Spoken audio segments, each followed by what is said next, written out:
Ya, Perdana Menteri kita berucap dalam bahasa Inggeris, sedangkan Presiden Indonesia berucap dalam bahasa Indonesia. Malang sekali lah kalau kita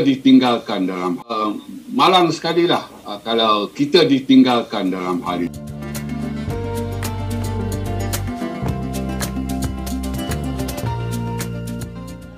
Hai guys, jumpa lagi. Kali ini kita membahas mengenai bahasa Indonesia yang semakin mendunia. Kita tahu ada kabar baik dari UNESCO mengenai bahasa Indonesia. Akhirnya bahasa Indonesia secara resmi ditetapkan sebagai salah satu bahasa yang digunakan dalam sidang UNESCO. Penetapan ini amat penting bagi Indonesia. Hal ini berarti bahasa Indonesia mendapatkan pengakuan resmi dari lembaga dunia. Yuk kita simak videonya.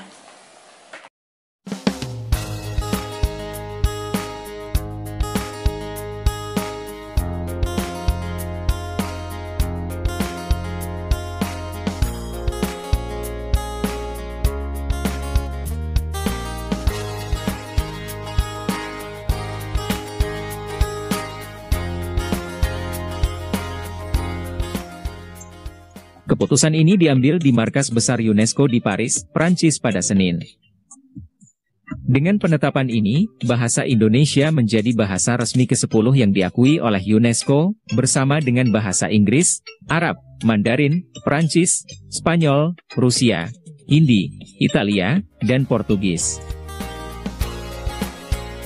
Dalam pernyataannya, Duta Besar Republik Indonesia untuk Prancis, Andorra, Monaco, Muhammad Umar, mengatakan bahwa bahasa Indonesia telah menjadi kekuatan penyatu bangsa sejak masa prakemerdekaan, terutama melalui Sumpah Pemuda pada tahun 1928. Bahasa Indonesia mampu menghubungkan berbagai etnis yang ada di Indonesia. Bahasa Indonesia, dengan lebih dari 275 juta penutur, telah mendunia dengan masuknya kurikulum bahasa Indonesia di 52 negara. Saat ini, terdapat setidaknya 150.000 penutur asing yang aktif menggunakan bahasa Indonesia. Penetapan ini ditandai dengan diadopsinya Resolusi 42C-28 secara konsensus dalam sesi pleno Konferensi Umum ke-42 UNESCO. Umar juga menyebutkan bahwa kepemimpinan aktif Indonesia di tingkat global dimulai sejak Konferensi Asia Afrika di Bandung pada tahun 1955, yang menjadi awal terbentuknya kelompok negara non-blok. Indonesia memiliki komitmen kuat untuk melanjutkan kepemimpinan dan kontribusi positif untuk dunia internasional.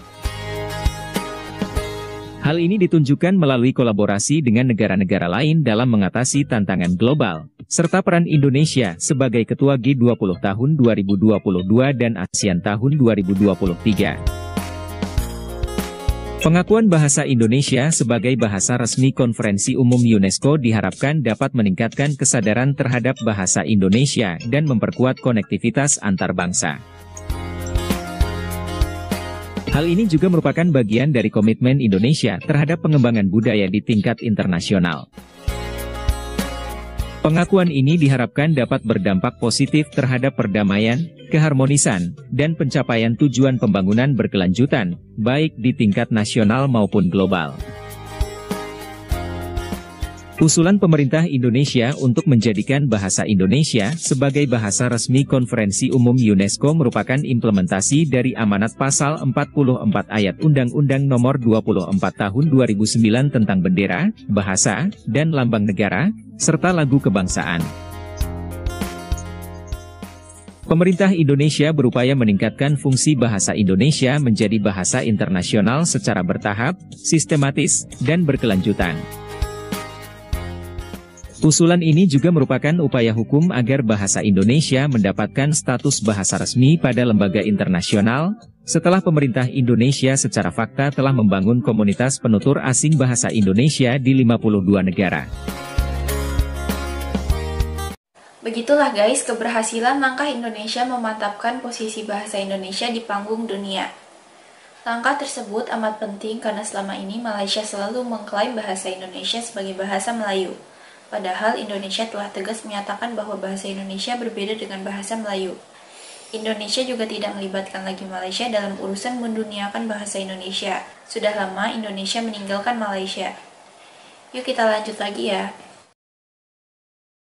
Kalau walaupun terdapat fakta menyatakan bahawa penutur bahasa Melayu dianggapkan berjumlah 300 juta dan bahasa Melayu adalah antara bahasa paling ramai penutur di dunia, walaupun belum lagi ada sambutan hari yang khusus untuk bahasa Melayu pada peringkat dunia UNESCO, sebagaimana bahasa lain seperti bahasa Arab, Perancis dan juga Mandarin. Jadi apa pandangan daripada Prof, Doktor dan juga Saudara Hanafi tentang perkara ini? Perlu sambutan?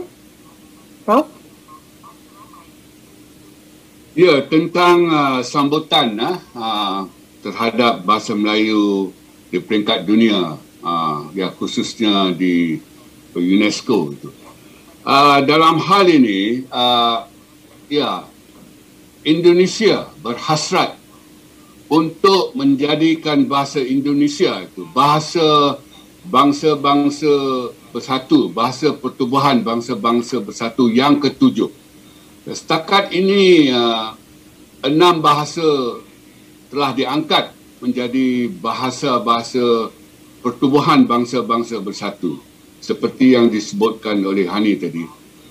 Dan Indonesia berhasrat pada tahun 2045, tak lama lagi, dalam 40 tahun lagi, Indonesia mahu merealisasikan bahasa Indonesia itu sebagai bahasa ketujuh untuk pertubuhan bangsa-bangsa bersatu. Dari satu segi, ia bagus sekali lah. Tetapi mereka menegaskan,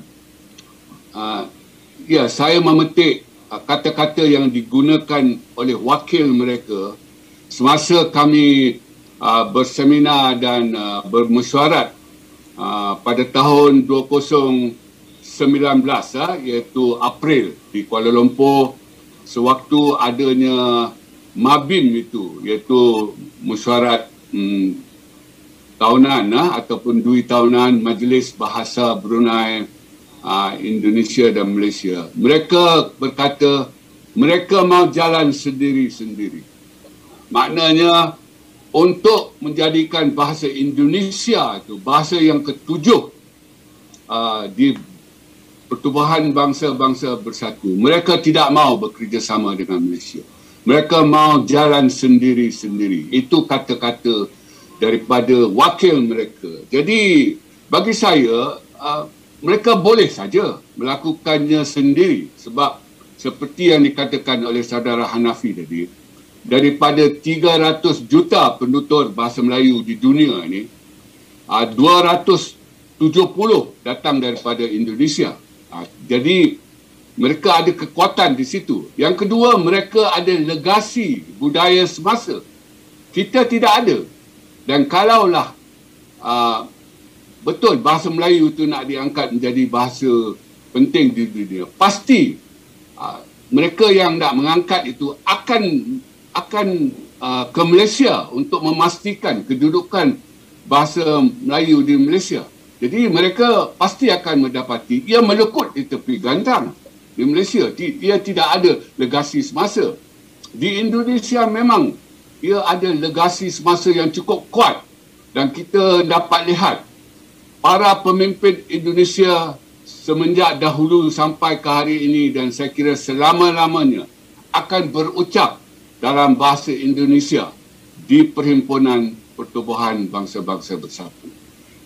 Ya, saya kira 2-3 minggu ataupun beberapa hari yang lepas ada perhimpunan ini.